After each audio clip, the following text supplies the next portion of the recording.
नहीं होगी। मान के चलिए आप हनुमान जी महाराज की सेवा कर रहे हैं जी, तो हनुमान जी महाराज आपको बचा सकते हैं, थोड़ी सी मतलब आपकी भक्ति बढ़ा सकते हैं, लेकिन जब तक आप पितरों को और कुल देवी देवताओं को नहीं मानेंगे तब तक वो पूर्ण रूप से कार्य नहीं करेंगे, क्योंकि वो घर के सदस्य हैं। आपने मेन जड़े भूल गए आप जी। तो ऐसे मैं कुल की देवी को ढूंढ के लेके आता हूँ, जो मैं अपने हिसाब से लेके आता हूँ। और उसके साथ साथ लेफ्ट साइड में पितर देवता खड़े रहते हैं, तो ताकतवर रूप में आएंगे और उनको अच्छे से ताकत होगी, आपके कनेक्शन अच्छे से बनेंगे और आपके घर में सुख शांति होगी।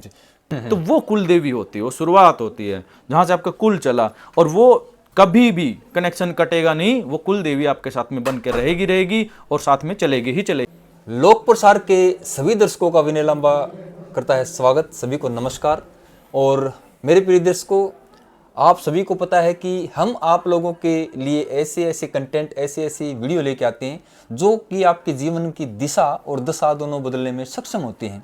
हमारा प्रयास ये रहता है कि आप लोगों तक हर वो चीज़, हर वो जानकारी पहुंचाई जाए जिससे कि आपके जीवन में खुशियां और उमंग हमेशा से बनी रहें और आपको किसी तरह की समस्याओं का सामना न करना पड़े।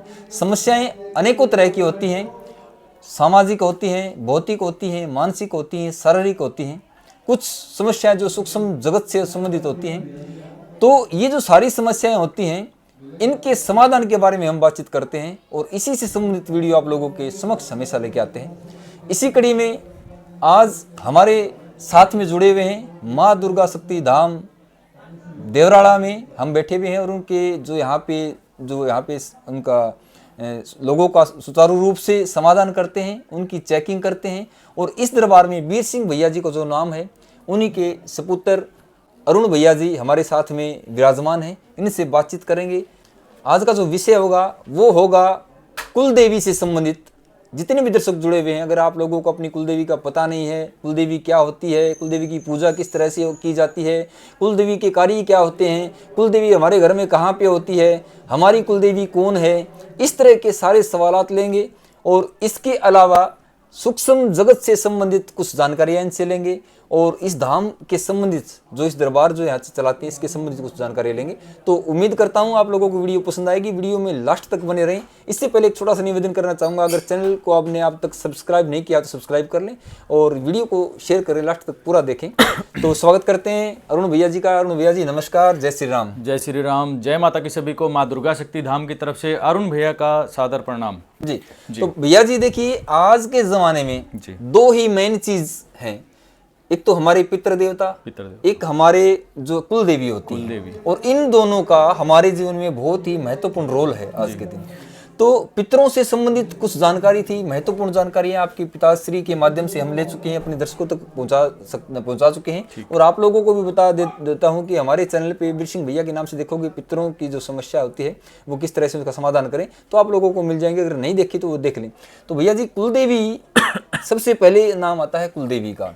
हमारे कुल में जो हम जिस कुल में हमने जन्म लिया है उसकी कोई न कोई देवी होती है। ऋषि महर्षियों से संबंधित जो है प्राचीन सभ्यता से चली आ रही है, हमारे जीवन में उसका अहम रोल होता है। तो सबसे पहले तो ये बताइए कि कुल देवी होती क्या है। जी, जैसे आपने बताया कि कुल देवी क्या होती है। कुल देवी मान के चलिए कि जो आपकी कुल की जन्मदाता है, जिससे आप बने हैं, जहाँ से आपने शुरुआत की है। ठीक है जी। सबसे पहले बोला गया कि हम वानर थे, फिर धीरे धीरे हमारी चेतना आई, चेतना के साथ साथ हम शक्तियों के साथ में जुड़े, तो वहां से एक देवी उत्पन्न हुई, दिव्य शक्तियां हमारे को मिली। तो वो कुल की देवी मानी जाती है। कुल का देवता और कुल की देवी एक ही रूप में होती है। मान के चलिए कि एक पुरुष और एक नारी, ये दोनों मिलके आपके कुल को चलाया, वो कुल देवी और कुल देवता होता है। जब से हमारे अंदर चेतना आई है, वहां से शक्तियों से जैसे ही हम जुड़े हैं, जैसे ही ऊपरी शक्तियों के साथ में हम जुड़ा हुआ, तो कुल की देवी वहां से बननी शुरू हो गई। वहां से शक्तियों के साथ जुड़ाव जैसे शुरू हुआ, मान के चलिए कि जब जैसे ही हमारी शक्तियां हमें पता चली, क्योंकि शुरुआत में तो पता नहीं चली ना हम इंसान थे कि जानवर थे कि क्या थे, क्योंकि एक चैतन्य आत्मा जुड़ी है वहां से। उसके बाद ये ग्रंथ और सब चीजें लागू हुई हैं। तो वो कुल देवी होती है, वो शुरुआत होती है जहां से आपका कुल चला। और वो कभी भी कनेक्शन कटेगा नहीं। वो कुल देवी आपके साथ में बन के रहेगी और साथ में चलेगी ही चलेगी। और उनको आपको लेके चलना ही पड़ेगा, क्योंकि ये जड़ें हैं जी। आपके परिवार की जड़ें हैं, आपकी कुल देवी, कुल देवता, पितर देवता, उसके साथ साथ ग्राम देवता और जो आपने धोखे हैं, पूजे हैं, तो इनको आपको लेके साथ में चलना ही पड़ेगा। ये आप साथ में लेके नहीं चल रहे हैं और बड़े देवताओं की आप पूजा कर रहे हैं तो पूर्ण रूप से पूजा स्वीकार नहीं होगी। मान के चलिए आप हनुमान जी महाराज की सेवा कर रहे हैं जी, तो हनुमान जी महाराज आपको बचा सकते हैं, थोड़ी सी मतलब आपकी भक्ति बढ़ा सकते हैं, लेकिन जब तक आप पितरों को और कुलदेवी देवताओं को नहीं मानेंगे तब तक वो पूर्ण रूप से कार्य नहीं करेंगे, क्योंकि वो घर के सदस्य हैं। आपने मेन जड़ें भूल गए आप जी। एक खास बात है, बहुत से लोगों को जब हम पूछते हैं कि आपकी कुलदेवी कौन है जी, तो उन लोगों का उत्तर होता है कि हमें तो पता ही नहीं कुलदेवी होती क्या है और कौन है हमारी कुलदेवी। उसके बाद में उनको जिज्ञासा उत्पन्न होती है कि हमारी कुलदेवी के बारे में पता करा जाए। तो बहुत से लोग अलग अलग उपाय बताते हैं, अलग अलग तरीके बताते हैं। आपकी नज़र में अगर आप किसी आदमी को कुलदेवी का पता नहीं है अपनी, तो कैसे पता कर सकते हैं उसके बारे में? देखिए, मैं बाकी लोग तो कैसे बताते हैं मैं नहीं जानता, लेकिन मैं दिव्य दृष्टि मेरे पास में है तो मैं पीछे घूम सकता हूँ, काल में घूम सकता हूँ। जो बीते हुए कल हैं, जहाँ मैं भी पैदा नहीं हुआ वहाँ पे भी मैं घूम सकता हूँ। क्या क्या चीजें होती थी उस टाइम पे, क्या तांगे चलते थे कि क्या घोड़े चलते थे, तो वहां तक मैं घूमा हूँ जी, बहुत पीछे तक जी। तो कुल देवी ढूंढ के लेके आते हैं। कुल देवी ढूंढने के लिए जैसे ही आपके जो सामने व्यक्ति बैठा है वो आएगा, उसके माता पिता का और दादा दादी का नाम पूछेंगे और उसके साथ साथ पीछे घूमते हुए निकलते हुए चले जाते हैं जी। फिर जो जो देवी देवताओं की उन्होंने पूजा की है, कनेक्शन बनाते हैं उनसे कि इनकी कुल की देवी कौन है, तो वो बताते हुए चलते हैं हमें पीछे पीछे पीछे पीछे, यहाँ से यहाँ से, और पीछे तक लेके जाते हैं। लास्ट में कोई पिंडी रूप में कुल की देवी आती है, कोई अपना स्वरूप दिखा देती है और कोई नाम बता के चली जाती है। तो ऐसे मैं कुल की देवी को ढूंढ के लेके आता हूँ, जो मैं अपने हिसाब से लेके आता हूँ। तो अलग अलग देवी देवताओं से भी पूछा जाता है, उनके पितरों से भी पूछा जाता है।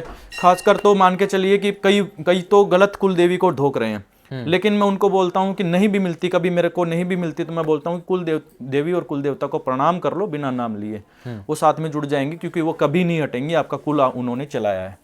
ठीक है, तो मैं ऐसे ढूंढता हूँ पीछे जाके और घूमता रहता हूँ, पीछे ढूंढता रहता हूँ, सबसे पूछता रहता हूँ जितने देवी देवताओं की उन्होंने पूजा की है, जितने देवी देवताओं को उन्होंने माना है, तो धीरे धीरे करते करते पीछे तक अंत तक लेके जाते हैं, क्योंकि दिव्य दृष्टि बीते हुए कल में घूमती है। फाइनली आप मतलब उनको बता देते हो, लास्ट में बता देते हैं जी। जी। और बहुत से लोग ऐसे हैं, ये तो चलो आपके साथ में जो लोग जुड़ गए, दरबार में आके पूछना चाहे पूछ सकती हो, इसके अलावा भी कोई लॉजिक, कोई कारण होता है कि जिसे पता कर सकते हैं? इसके अलावा देखिए बाकी जैसे वैसे सर्च कर सकते हैं कहीं पे, और उसके साथ साथ अपने पूर्वजों से पूछ सकते हैं कि हमारे कुल की देवी, कुल का देवता कौन है, और गोत्र से भी लागू होता है। जैसे हमारे आशापुरा माता है चौहान गोत्र में, तो ऐसे आप पीछे चलती हुई आ रही है तो आप उन्हें पूछ सकते हो, लेकिन बहुत लंबा समय बीत गया है। इसके बीच में बहुत सारी चीजें आई हैं। कईयों ने, कोई नाराज हो गया अपने कुल देवी से कि उनके कार्य नहीं बने, तो उनको हटा के किसी और कुल देवी को पूजने लग गए कि ये माता हमारी सही चलेगी। तो सही माता किसी को नहीं मिलती, दिव्य दृष्टि से देखी गई, पीछे तक खोज के लाई गई, और जो उनके साथ में जुड़ाव रखती है वो कुल की देवी एक्चुअल है, आप मतलब वही मतलब सही रूप से कार्य करें, सही रूप में कार्य करते हैं जी। तो चलिए, जैसे कुलदेवी का पता चल गया, आप लोगों ने बता दिया, आपके दरबार से जुड़ के लोगों ने पता कर लिया, तो कुलदेवी जो है, कुलदेवी का अगर मैं बात करूं तो मेनली काम क्या होता है? कुलदेवी अपने घर में किस तरह से कार्य करती है, क्या क्या कार्य मतलब उसका होता है, उनके ऊपर भार क्या होता है? देखिए, कुल को आगे बढ़ाना, कुल देवी और पितर लगभग सिमिलर ही काम करते हैं। अच्छा। कुल को आगे बढ़ाना, क्योंकि उनके जिम्मेवारी होती है, जैसे माता पिता होते हैं बच्चों की जिम्मेवारी लेते हैं, वैसे कुल देवी देवता होते हैं वो अपने परिवार की, पूरे खानदान की जिम्मेवारी लेते हैं। जैसे आप कोई गलत कार्य करते हैं तो सबसे पहले आपके पिता का नाम आएगा कि उनका बेटा था। वैसे ही ये जब हम लोग गलत काम करते हैं तो हमारे पितरों के ऊपर जाता है, जब हमारे पितरों से कोई गलत काम होता है और हमारे से गलत काम होता है तो कुल देवी के ऊपर जाता है। एक जुड़ाव हमेशा रहेगा, वो कभी नहीं कटेगा कुल देवी देवताओं का। अच्छा। ठीक है जी। तो कुल देवी का स्थान आप घर में भी दे सकते हैं, नहीं तो कुल देवी का मेन स्थान होता है कुल देवी और देवताओं का साथ में मिलके घर के बाहर जो कवड़ा होता है राइट साइड में, वहां पे खड़े रहते हैं पहरे में। अंदर से बाहर निकलेंगे तब राइट में, या बाहर से अंदर घुसेंगे तब राइट? अंदर से बाहर की तरफ जब निकलेंगे तो राइट साइड, तो राइट साइड में कुल देवी देवता खड़े रहते हैं। कई लोग कवड़े के ऊपर पूजते भी हैं, जो दीपक लगाया जाता था दरवाजे के ऊपर बाहर, जैसे आला टाइप में, आला टाइप से बनाया जाता है। हाँ जी। तो मैंने अपनी दृष्टि से देखा है तो वहां पे उनका स्थान होता है जी। अंदर भी आप बैठा सकते हैं, लेकिन मेन स्थान वो रहते हैं वहां पे है। अच्छा। क्योंकि आपके घर की रक्षा उन्होंने करनी है, हर चीज का भार उनके ऊपर में होता है, तो वो अपना कार्य मूल रूप से करते रहते हैं सूक्ष्म जगत में। और उसके साथ साथ लेफ्ट साइड में पितर देवता खड़े रहते हैं। ओके। तो ये 2 प्रोटेक्शन के रूप में आपके खड़े हो जाते हैं। उसके साथ साथ बाकी शक्तियों का आप पूछते हो तो वो भी आपके घर में अच्छे कार्य करते हैं। तो मतलब उनका जैसे पितृ हो गए, पितृ का भी जैसे हमारे शरीर से एक डीएनए होता है, ठीक है, जुड़ाव होता है, ऐसे ही कुलदेवी का भी एक जुड़ाव रहता ही रहता जुड़ा होता है। बिल्कुल रहता है, क्योंकि वहां से हम बने हैं जी। तो मान के चलिए कि जैसे देखिए कि पानी हमारे शरीर में इतना है तो समुद्र में जब हलचल होती है तो हमारा भी मन विचलित हो जाता है। जैसे जानवर होते हैं, जैसे ग्रहण लगने वाला है तो जानवर शांत हो जाते हैं उस टाइम पे, उनको कैसे पता चल जाता है कि जैसे जैसे कई लोगों को जैसे चंद्रमा बढ़ता है जी तब कोई प्रॉब्लम होती है, कुछ लोगों को जैसे अमावस्या नजदीक आती है, चंद्रमा घटता है तब प्रॉब्लम होती है। तो ये भी सिर्फ उस पानी की वजह से, उसकी वजह से होता है। 5 तत्वों को बैलेंस करना पड़ता है जी। जाप करने वाला सदस्य, जाप करने वाला व्यक्ति हर चीज से मुक्त होता है। बोला जाता है ना, राम से बड़ा राम का नाम जी। तो जब नाम जाप आप करते हैं तो ये सारे तत्व भी बैलेंस होते हैं आपके। उसके साथ साथ में कोई भी दोष आपके ऊपर में नहीं लगता। और वो क्यों नहीं लगता इसकी भी मैं आपको बता देता हूँ। जैसे आप जाप करेंगे तो आपका सूक्ष्म शरीर होता है और साथ में ये स्थूल शरीर होता है जी। तो इन शरीरों के ऊपर में एक प्रोटेक्शन की लेयर बनती है जिसको हम सुरक्षा कवच भी बोल सकते हैं, सुरक्षा घेरे भी बोल सकते हैं। तो ये देवताओं की होती है, साथ में अपनी एनर्जी होती है, वो एक्सपेंड होती है, वो खुलती है। तो कोई भी दोष होगा, जैसे मान के चलिए कि ग्रहण लगा हुआ है या फिर बोला गया है कि भाई बुधवार के दिन पीले वस्त्र पहनने चाहिए। वो क्यों पहनने चाहिए? क्योंकि सूर्य के सामने आगे आने वाले जो ग्रह होते हैं कई राशियों में उसका गलत प्रभाव आता है। तो वो क्या होता है ना कि अगर जाप करने वाला व्यक्ति है तो उसके उस शरीर के ऊपर से पूरा एक लेयर बन जाती है, तो कोई भी नेगेटिव एनर्जी उसके अंदर में नहीं घुस पाती है जी। जी। तो अभी जैसे कुलदेवी का स्थान का पता चल गया, कुलदेवी के नाम का पता चल गया, कुलदेवी हमारे घर में कार्य क्या करती है उसका पता चल गया। अब सबसे बड़ी बात होती है कि कुलदेवी का हम पूजा कब करें, कौन सा दिन या कौन सी तिथि, वो उसके बारे में कुछ जानकारी मैं अपने हिसाब से बता देता हूँ। सुबह जब आप उठते हैं सबसे पहले अपने कुल देवी देवताओं को प्रणाम कर लीजिए। इनके लिए कोई स्पेशल पूजा की जरूरत नहीं है, प्रणाम करने मात्र से ही वो आपके साथ में जुड़ जाते हैं। उसके साथ साथ में हमसे होने वाली कोई भी गलती, मेरे परिवार से सदस्य से होने वाली कोई भी गलती को क्षमा करना, तो कुल देवी देवताओं को क्षमा याचना भी करना, उनका मान बढ़ाना कि आप हमारे परिवार को आगे लेके जाइए। साथ में पितरों के लिए भी करिए और जो भी शक्तियों के साथ में आप जुड़े हैं तो एक क्षमा याचना सुबह उठ के जरूर करिए। क्योंकि पहले अभी हम भूल गए हैं, पहले के व्यक्ति जमीन से जुड़े हुए थे तो प्रणाम करते थे जमीन को भी, तो सूर्य को प्रणाम करते थे। लेकिन अब घमंड इतना हो गया, ईगो इतनी हो गई है तो हम इन चीजों को भूल गए हैं, तो उन कनेक्शन कट गए उन शक्तियों के साथ में। तो सबसे पहले क्षमा याचना जरूर मांगनी चाहिए सुबह उठ के सारे देवी देवताओं से कि मेरे से होने वाली सभी गलतियों को क्षमा करना और हमें आगे बढ़ने का रास्ता देना। तो उसी टाइम पे जुड़ाव हो जाता है। तो यही पूजा है, यही धोक पूजा है। उसके साथ साथ जो भी आप जाप करते हैं अपने कुल देवी देवताओं को समर्पित कर दीजिए कि हे कुल देवी, हे कुल देवता, मैं आपको ये जाप समर्पित करता हूँ। आप ताकतवर रूप में हमारे घर में विद्यमान होइए और हमारे घर को आगे बढ़ाइए। कुल देवी का भोजन क्या है, मतलब प्रसाद जैसे हम लगाते हैं तो मतलब उनको भोजन कैसे ग्रहण करते हैं? मतलब जी देखिए, कोई भी शक्ति भोजन को ग्रहण नहीं करती है, वो एक भाव हो जाता है। जैसे क्या होता है ना कि हम 70-80 साल तक लगातार खाना पीना खाते रहे हर दिन, बीच में 1-2 बार उपवास हो गया तो अलग बात हो गई। तो ये होता है ना कि जो कोई शक्तियां हमारे घर से चली जाती हैं, जैसे पूर्वज हो जाते हैं, हमारे पितर हो जाते हैं, तो एक आदत बन गई है। तो हम जो खाते हैं तो उस चीज का भोग लगा देते हैं। तो ये शुरुआत से पीछे से ही चलता आ रहा है। क्योंकि मैं दृष्टि से देखता था तो कोई जानवर काटते थे, जानवरों का भोग भी चढ़ाते थे, खून चढ़ा देते थे। तो ये जानवर रूपी मतलब प्रवृत्ति हमारी बन गई है कि भोग हम बार बार लगा रहे हैं जो भी खा रहे हैं। तो उन भोगों को जो ये हमारे जैसे व्यक्ति गए हैं तो वो इस भोग का ग्रहण करते हैं। ग्रहण मतलब उसको लेने की एक भाव हो जाता है, मंत्रों में बंध जाते हैं। ठीक है, एक लालसा मान के चलिए, एग्जाम्पल के तौर पे देता हूँ कि जो साधु संत होते हैं वो इतने दिन तक उपवास क्यों करते हैं? एनर्जी तो उठती है उपवास करने से, ये तो मैं मानता हूँ, लेकिन उपवास इसलिए करते हैं कि ये जो भूख है इसके ऊपर कंट्रोल आया जाए, ताकि हम इस संसार से जाएंगे तो कोई तांत्रिक हमारे को भोग देके ना पकड़ पाए। इसीलिए हम किसी भी शक्ति को भोग नहीं देते हैं। इसीलिए हम ना तो कुल देवी को भोग देते हैं ना कुल देवता को भोग देते हैं। मंत्रों का जाप करके दीजिए, एक माला ओम नमः शिवाय ओम की कर लीजिए और वो पूरा का पूरा जाल, पूरा जप अपने कुल देवी देवता को समर्पित कर दीजिए कि ये जप लीजिए, हम ये देते हैं आपको। उससे वो ताकतवर रूप में आएंगे और उनको अच्छे से ताकत होगी, आपके कनेक्शन अच्छे से बनेंगे और आपके घर में सुख शांति होगी। कुल देवी को बंधन में भी कर लेते हैं लोग, मैंने सुना कि जैसे लोग आपकी कुल देवी बंधन में है जी, तो उसका भी पता कर सकते हैं क्या, क्या एहसास कर सकते हैं जी, पता कर सकते हैं। जब आपके घर में नेगेटिव एनर्जी आती है तो मान के चलिए सारे देवी देवताओं के बंधन होते ही होते हैं। अच्छा जी, क्योंकि जब तक आपके घर में मर्जी के चीजें खिलाफ नहीं आ पाएंगे। नहीं, जब तक आपके घर में चीजें ठीक चल रही हैं, मतलब आपके घर में सब चीजें ठीक हैं तो ठीक है भाई, बढ़िया है, सब बढ़िया चल रहा है। लेकिन नेगेटिव एनर्जी आ गई तो इसका मतलब ही ये हो गया कि घर में वो प्रोटेक्शन थी नहीं, जिसको भेद के अपने आप अंदर घुसे हैं वो जी। क्योंकि ना तो आपने भक्ति की, ना जाप किया, और भक्ति करने वाले के पास भी आ जाते हैं। जब आपके घर में नेगेटिव एनर्जी चल रही है, जितना आप भोग लगाते रहोगे, जितनी आप भक्ति करते रहोगे ना, उतने ज्यादा इन चीजों में घिरते रहोगे। जी, मैंने आपका बहुत मतलब आपने अच्छा ये मेरे को उदाहरण दिया कि मैंने सुना है बहुत से लोग कहते हैं भाई जो भक्ति करने वाले होते हैं उनको ये चीज़ ज़्यादा परेशान करती है, परेशान करती और जो जैसे शराब को आप मतलब इसमें रहते हैं उनको कोई परेशान नहीं करता, उनको टोने टोटका भी उनको प्रकार ही नहीं करता। लेकिन जो नियमित रूप से पूजा अर्चना करते हैं, भगवान का भजन करते हैं, उनको भी ये चीज़ें घेर लेती हैं। तो बचा कैसे जा सकता है उनसे? कैसे घेर लेती हैं, देखिए मैं बता देता हूँ। हमारे जैसी आत्माएं भटकती रहती हैं, उनकी मुक्ति नहीं हो रही है जी, ठीक है। तो वो क्या करते हैं ना, जो भगत होता है, जो पूजा पाठ करता है, तो उसके साथ में जुड़ जाती हैं वो चीज़ें। या तो आपके पास में बहुत अच्छा गुरु होना चाहिए कि इन चीज़ों को हटाते रहे और आपके भक्ति में आगे बढ़ाता रहे। जी, जैसे आप जाप करने बैठेंगे बिना गुरु के, ध्यान करने बैठेंगे, ध्यान करना भी सही नहीं है। सब बोलते हैं कि ध्यान करना ठीक है, लेकिन ध्यान करने में भी ऐसे लोग खुल जाते हैं, वहां से चीजें आनी शुरू हो जाती हैं, आपको पता भी नहीं चलेगा। हनुमान चालीसा लगातार एक बंदा दिन में 108 कर रहा है, उसके ऊपर गलत चीजें आ रही हैं, क्योंकि वो एक लोक खुल जाता है सूक्ष्म जगत का। जब तक आपके पास गुरु का सूक्ष्म शरीर नहीं है, गुरु अच्छा नहीं है, तब तक ये चीज़ें आप करोगे तो इनमें घिरते जाओगे। पूजा पाठ करने वाले के ऊपर गलत चीज़ें क्यों आती हैं? क्योंकि उसको पता नहीं है सूक्ष्म जगत में क्या चल रहा है। वो सारी एनर्जीज खिंच के आ जाती है, जैसे शिवलिंग में सारी एनर्जी खिंच के आती है, नेगेटिव भी पॉजिटिव भी। वैसे ही जब व्यक्ति जाप करता है तो उसके अंदर अच्छी एनर्जी भी आती है, उसके साथ साथ भूत प्रेत भी आते हैं, कल्याण कि उनका भी कल्याण हो जाए।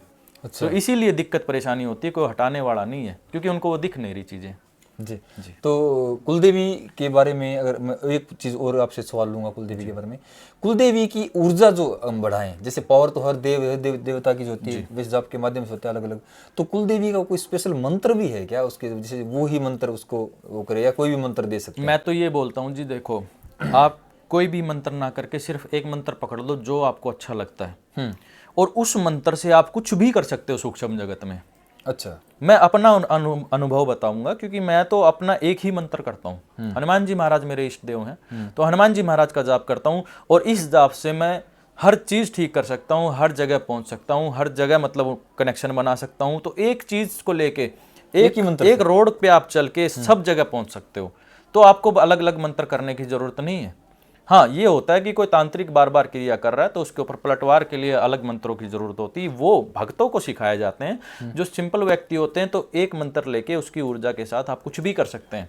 वो मंत्र आप अपने कुल देवी को भी दान करिए, वो मंत्र आप अपने पितरों को भी दान करिए, वो मंत्र आप जिस कार्य के लिए करेंगे, मन में जो भावना लेके करेंगे, तो वो भावना के साथ में वो कार्य भी सिद्ध होना शुरू हो जाएगा। तो एक मंत्र लेके आप मतलब सीधा सा रास्ता पकड़िए, आप ऐसे जाल जंजाल घिरना नहीं इन चीज़ों में, बहुत सीधा रास्ता हम बताते हैं ताकि आप जल्दी से जल्दी उस पाथ पे, उस जगह पे पहुंच पाएं।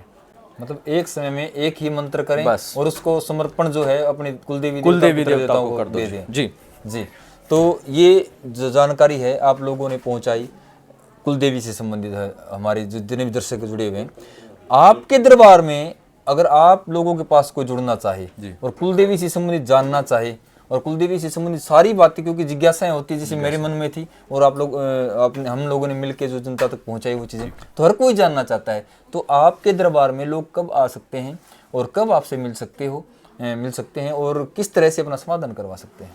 जी, देखिए हमारा दरबार मूल रूप से बिल्कुल सबसे पहले तो निःशुल्क है, तो कोई भी भगत आ सकता है, हर दिन आ सकते हैं, 365 दिन ये दरबार लगता है।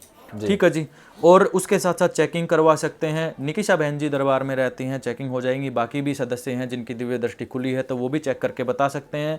अगर मेरे से चेकिंग कराना है तो थोड़ा समय आपको लगेगा, क्योंकि मैं सेना में हूं, तो मैं रिटायरमेंट का प्लान कर रहा हूं, तो उसके बाद आपको माँ दुर्गा शक्ति धाम यूट्यूब चैनल के माध्यम से जानकारी दे दी जाएगी। जब मैं लगातार यहाँ पे बैठूंगा तो आप कभी भी आइए, पूछिए, और जो भी आपके सवालों के जवाब हैं उन जवाबों को ढूंढ के हम बताएंगे, पूर्ण रूप से आपकी सेटिस्फेक्शन करेंगे। और हवन और मंत्र चिकित्सा के द्वारा सारी चीज़ों को ठीक किया जाता है जो सूक्ष्म रूप से चल रही हैं। सूक्ष्म जगत की जितनी भी दिक्कत परेशानी है वो सारी की सारी ठीक होती हैं। बड़े से बड़े रोग ठीक होते हैं जो बड़े बड़े धामों पे ठीक नहीं हो रहे, यहाँ पे आके एक दिन में ठीक हो गए।